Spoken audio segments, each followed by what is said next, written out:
So today I'm going to be filming my very first vlog video. Now, I've filmed this video over 6 or 7 times. Like, I filmed this so many times and it's either been too long or I ramble too much or I don't say the right things, and so it would always seem so scripted because I had kind of like bullet points I wanted to chat about, and today I threw those away, just sat here in front of my camera, and I'm just gonna go for it, and whenever I film, I'm gonna upload because I've been meaning to film this video for so long, or upload this video for so long.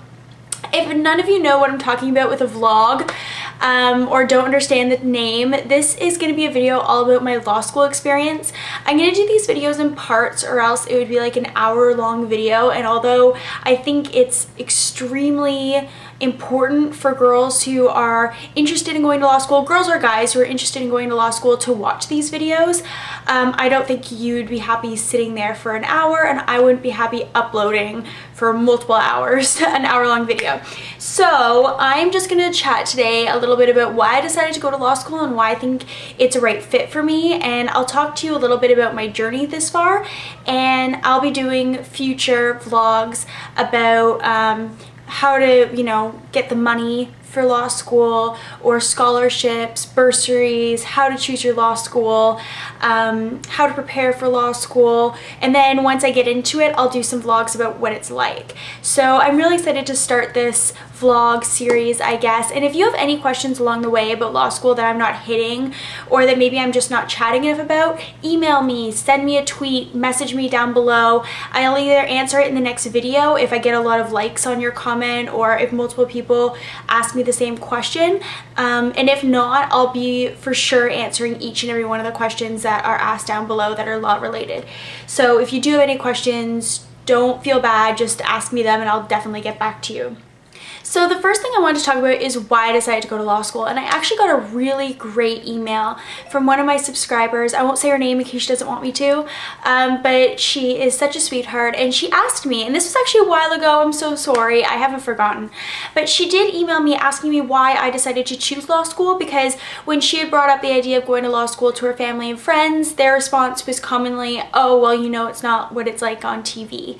And I think that there has been this kind of stigma in the media about what it's like to be a lawyer, and some of it's not like based on nothing, it is based on truth. Just like when you watch Grey's Anatomy and you're wondering, you know, do the doctors, you know, kiss with each other and all get together? Is there so much drama? Is there always like this massive case or these huge issues or like a shooting in the hospital? Like, none of those things happen to one particular person, or hopefully not. It is obviously up for the drama of the show, but it's not like doctors don't do stitches or aren't in the hospital as often as those doctors are. So it is based on truth, it's just a little bit more heightened with drama. So it's not like if you see a lawyer in a movie or on TV that you should feel like being a lawyer in real life would be nothing like it. You just have to realize that they obviously up the drama for the show. The reason why I want to be a lawyer, I have always loved to debate. I've always loved to play devil's advocate. I have always been very, I guess I liked being the center of attention. Not as much now that I've gotten older. I've gotten a bit more shy, especially around people I don't know. But when I was younger, I wasn't shy at all, and I was in drama, live theater from the age of 8 until a couple years ago. I stopped. I was still in university when I continued doing live theater, and I always loved that. And I love the whole aspect about law, the courtroom. It's kind of like live theater, and I just love it, and I love the improv, and it is very dramatic being in a courtroom. And if you haven't gotten the chance to go, courtrooms are public, or at least they are in Canada. You can go to a courtroom and sit in on any trial, unless the trial has been banned for whatever reason to the public, but the majority of trials you can just go and watch. So if you're interested in going, you have never been to court, you can go to court and just see someone's trial, get a sense of what it's like to be there. And I've always loved that. I also took law class in high school for 2 years and really fell in love with my law teacher, and she kind of took me under her wing, and through that I really realized that I loved the law. It wasn't just the drama or, you know, just the courtroom. I really loved every single aspect of it, looking up cases, doing all the research. I loved the actual law, and so I found it all fascinating.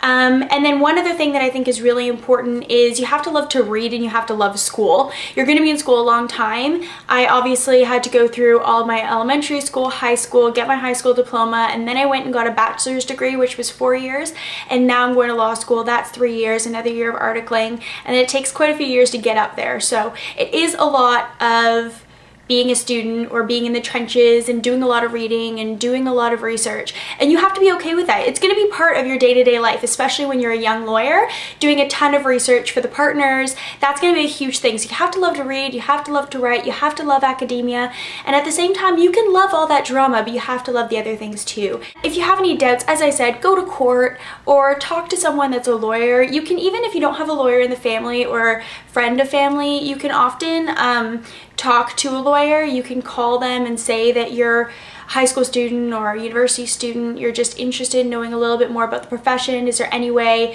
that you could get in contact with that lawyer if you're talking to a secretary or if you're talking to the lawyer themselves? You can just ask if you can chat with them, if they have 10 minutes to chat a little bit, and you can ask them your questions, or if they know of a lawyer that you could talk to. And then obviously if you have a law teacher like I did, you can talk to him or her as well. So that's why I wanted to be a lawyer, and I think that in life you always have to take risks and you just kind of have to make a decision, and your profession is a massive decision, and I know how hard it is to make that decision. But at the end of the day, you have to go with your gut and go with what feels right and what you really truly think you'll love. And for me, it was the law. And if you think you would love the law too, then don't be scared away about the school. If you really, really love it, you'll enjoy all of that. So I guess that's all I have to say about that. Once you've decided though, what do you do? The first thing that you do when you decided is you sign up for the LSAT. That's the first thing. Now, if you've decided back when you're 13 that you want to be a lawyer, obviously the first thing to do isn't to sign up for the LSAT, but it wouldn't be a bad idea to kind of look it up and find out what it's all about. If you don't know what the LSAT is, it's a standardized exam just like the SAT is, and you have to write that test to get into any law school in North America. I don't know about abroad what it's like, but I know in North America you have to write the test. For the LSAT, you can write it 4 times a year. You can either write it in June, October, December, and February. Those are the 4 times. I wrote mine in October thinking I'd have to do it again in December. It turns out that I got a fine mark and didn't have to redo it. But you can redo the test. Just look into the schools you want to go to and see whether they take the average of all your LSAT scores or whether they take the best one, because it's a huge difference. And you don't want to screw up by not knowing that difference. So make sure you know. As far as prep goes, get books, look it up yourself, like do a lot of research. Don't just take the first course you hear about. I took the prep course with Manhattan LSAT. Manhattan LSAT is obviously a company based out of New York. I'm here in Ontario. I did online work with them. They're a very small company, or much smaller than like Kaplan is, or Princeton Review. It's a much smaller company, and I love the way they taught me. I actually did a self-study with them, and the reason why I had to go with them, they seemed impressive to me, but I decided I wanted to go into law. And this is kind of a whole other story that if you guys are interested in, I could tell about in a future video. But I decided I for sure wanted to like write the LSAT and go to law school in about June, July. Probably more like mid-July and July actually. When I went to London, England last year, that's what I decided. And I had to write the test in October. So I had August and September, and the test was the 1st of October. Most people leave 3 months to study. I left myself 2. So I couldn't take a course. And the courses were about $1,000, and I couldn't afford that either. So to me, I had to choose something that fit, but I couldn't teach myself. I actually wrote the GRE last year for masters, which obviously I'm not doing, but I did write the test.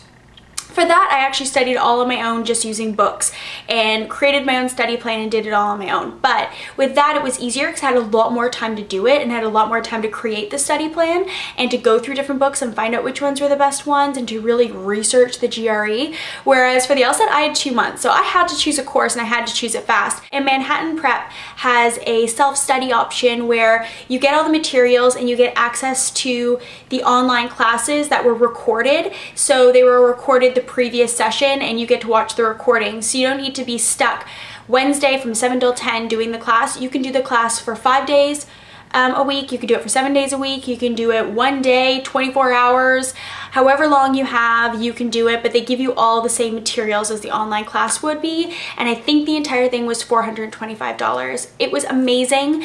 The teachers were absolutely incredible. Customer service was amazing. I can't say enough things about them. Can't say enough good things about them. They have no idea I'm making this video, and I have absolutely no incentive to tell you guys about this company except that I 100% back this company and absolutely want to spread the word because I think that they are too small for the amazing knowledge they provide. Just to let you guys know, in case you are already familiar with the LSAT and you're wondering about my score, I will tell it to you. I got a 70th percentile the first time I wrote the exam, and that was just like me sitting in my room doing my diagnostic. I ended up with a 90th percentile on my actual day, and when I was testing a few days before that, doing my practice exams right before the test, I was testing at about a 98th percentile, and I think the only reason why it was so low was because I was so nervous on the actual day. I thought it was going to be way lower and that I'd have to rewrite it. I was really upset going home from the LSAT. I was actually bawling my eyes out, but it turns out it was okay. I got the 90th percentile, and yeah, that just goes to show you, like, I wasn't anything spectacular. I was around 70th percentile, which isn't anything amazing, when I first did my diagnostic, and it brought me up 20 percentile marks, which is insane. That's really something you're not expecting from a course. So absolutely love Manhattan Prep. If you have any more questions about that company, I would love to answer them for you because they are that amazing, and I will be their spokesperson because I credit myself going to my #1 choice law school to them. So if you have any questions, let me know. I'll also leave their website and all of their information in the below bar. And if you do decide to go with them, let them know that I'm making this video because I'm sure they would like to know that this video is out there. I would if I was a company. So do let them know, but if not, I'm not going to let them know. I think that's it with the LSAT. It is a little bit difficult, definitely tricky. If you have specific questions with the LSAT, I probably will do another vlog just about the LSAT because I definitely could go into very specifics about it. I'm not going to today for the sake of time. But if you do have specific questions or you want me to just kind of elaborate more on the LSAT, do a specific video about it, just let me know in the below bar and I can do that for you. So you decide you want to go to law school, you want to write the LSAT the June before the year you're applying. So if you are in your bachelor's and you're about to go into your 4th year, you want to write the exam the June before your 4th year. The June is perfect because you have all of May to study, and you can probably study a little bit during the year as well with your bachelor's or while you're doing school, you know, but you usually get off at the end of April, so you have the rest of April and all of May to study for the June exam. And I think the June is in the middle of June or end of June, so you have most of June as well, if I remember correctly. But June is perfect because it gives you the chance to rewrite the October exam, and you don't need to submit your stuff for Canadians. You don't have to submit any of your law school stuff until the beginning of November. For American schools, I think it's rolling admission from what I gather, so you can still be applying in January and February if you want to. You do want to do it in the fall though. If it is rolling admissions, always get your admission in at the very beginning, but at least that gives you the October option. And then if you screw up on the October as well, you still have December, and I know most Canadian schools will accept your December mark. They won't evaluate your package that you send into them until they receive that December mark if you let the school know that you're writing that exam. So you won't get early admission to the school necessarily, but they will take that mark. So you have outs if you don't do well in the first June one. Also, if you screw up completely, you could take the year off. I actually took the year off not because I wanted to, but because I had applied to master's programs and didn't get in anywhere and had to take the year off, and then decided to do law. But having the year off, as much as I hate this year off because I feel like I'm useless and not doing anything and I wish I were in school learning because that's where I'm best, this year off was actually pretty beneficial for me, writing the LSAT and applying to schools. It really was, because I could literally focus all of my efforts on that specific thing. Whereas if I were trying to apply for schools while I was doing my 4th year thesis and all those classes and trying to get good marks, something would suffer. So it was nice to take the year off for that. Now I'm bored, but I'm sure once I get into law school, I will be remembering about my time off and how I could just sit there watching Teen Mom and doing my YouTube stuff, and I'll be crazy busy then. So don't feel bad about taking the year off. You might have to do it, and it's probably a good idea for application reasons.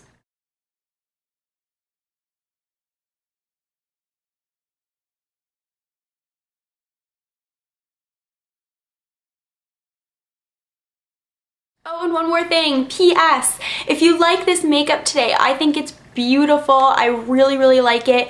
Very different than what I normally wear. If you really like it too and you want to recreate it, I filmed a tutorial. It's the Jennifer Lopez Dance Again inspired makeup tutorial, and I will link it down below and also link it right up here. So you can click up here, it'll bring you to that video and you can find out how I did my makeup look if you're interested. I think that's it. I'll see you later. Bye guys.